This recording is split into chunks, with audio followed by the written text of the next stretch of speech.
guys, welcome back to The Bright Side. Macy here, The Bright Side Girl, and today we're going to do my August TBR. Alright, so happy August. I have a fun, different kind of plan for this month's TBR. I, of course, will be continuing on working on finishing up some series. We're not going to talk about that here. And I have Retoldathon, which is my retelling themed readathon that we're going to be doing for a week at the end of August. I will link the announcement video for that down below in the description. But for the couple weeks leading up to the readathon, I have some fun TBR plans. So I'm going to be exclusively reading new releases other than the series that I'm finishing for this month's TBR. I tend to naturally read a little bit slower in August as we kind of like transition into the next season. It's like super hot this month.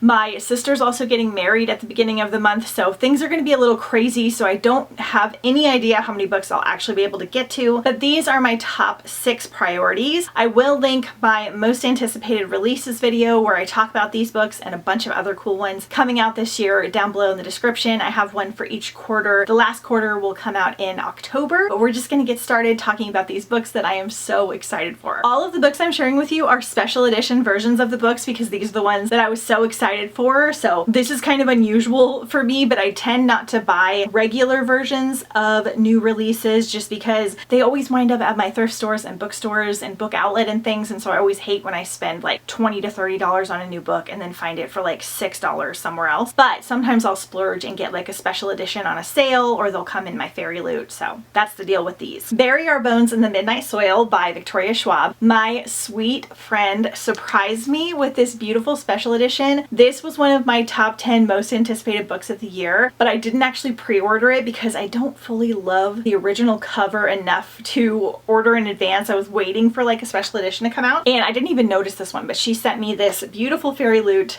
edition that I'll go over in a book haul. This is V.E. Schwab's newest adult queer vampire book. I love Victoria Schwab's writing style, especially her last few books, so I was so excited for this one. So this is a story about hunger. 1532, Santo Domingo de la Calzada. A young girl grows up wild and wily, and Maria knows she can only be a pawn in men's games. So when an alluring stranger offers her an alternate path, Maria makes a desperate choice. A story about love. 1827 London, a young woman lives in a cloistered life on her family's estate until a moment of forbidden intimacy sees her shipped off to London. Once there, a beautiful widow offers Charlotte her freedom, but at what cost? A story about rage. 2019 Boston. College was supposed to be a fresh start, that's why Alice moved halfway across the world. Then an out-of-character one-night stand leaves her questioning everything. Alice throws herself into the hunt for answers and for revenge. So we've got some revengeful, sassy women. I'm assuming that come in contact with a vampire woman. I'm assuming it's the same one. I don't really know. It's giving me kind of like Addie LaRue vibes a little bit. Historical fiction, fantasy.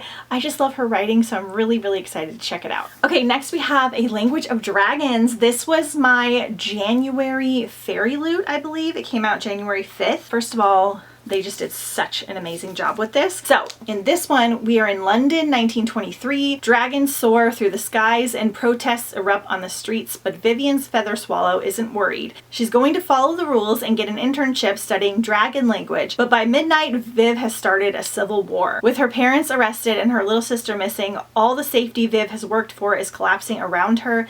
So when a lifeline is offered in the form of a mysterious job, she grabs it.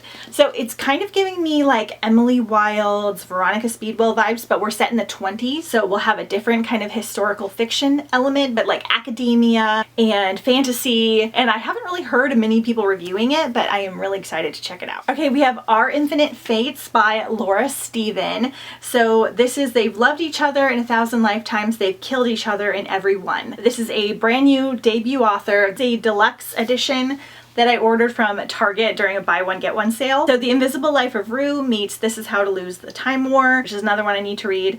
Evelyn can remember all her past lives. She can also remember that in every single one she's been murdered before her 18th birthday by Arden, a supernatural being linked to her soul. So we have like a time travel, multiple lives, Romeo and Juliet type situation. I've heard this is really great. It's the first in a young adult duology. The Night and the Moth by Rachel Gielig. This was one of the ones I was most excited for, and now I'm a tiny bit nervous about it because it is getting such mixed reviews. I have so many friends that have given it like 5 stars. They loved it just as much Ashes, One Dark Window. And then I have like 3 friends that really didn't like it. So I'm really nervous, but we're gonna try it. This is the Barnes & Noble exclusive edition. Start of an adult romantasy. Sybil Delling has spent 9 years dreaming of having no dreams at all. Like the other foundling girls who traded a decade of service for a home in the great cathedral, Sybil is a diviner. In her dreams, she receives visions from 6 unearthly figures known as the Omens. From them, she can predict terrible things before they occur, and lords and common folk alike travel across the Stonewater Kingdom, windswept moors, and craggy mountains to learn the future by her dreams.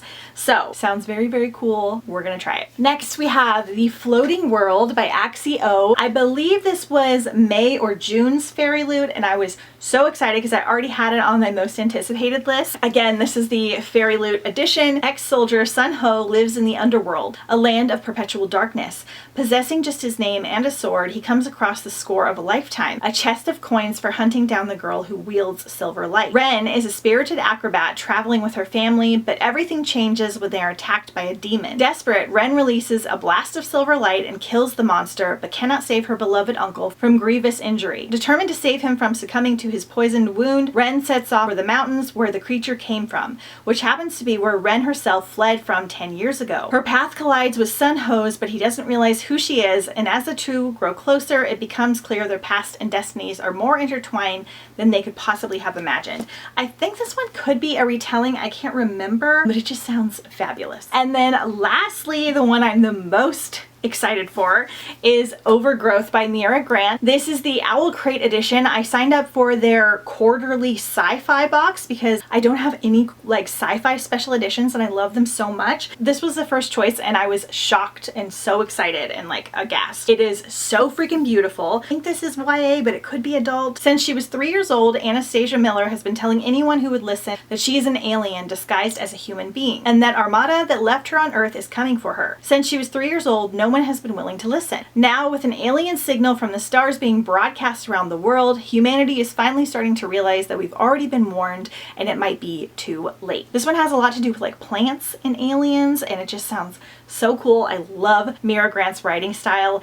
Alien Echo is one of her other sci-fi books that I love, and then Into the Drowning Deep is like a dark adult mermaid sci-fi book that is so amazing. So I am so excited. I can't make any promises, but let me know if you guys would like me to vlog me reading these new releases or if you just want me to do a regular like reading wrap up at the end of the month. Let me know if you plan on reading any of these or if you have already and what books you're excited to check out in August. Don't forget to follow me on Instagram at The Bright Side Girl if you haven't already. I will see you guys next time on The Bright Side.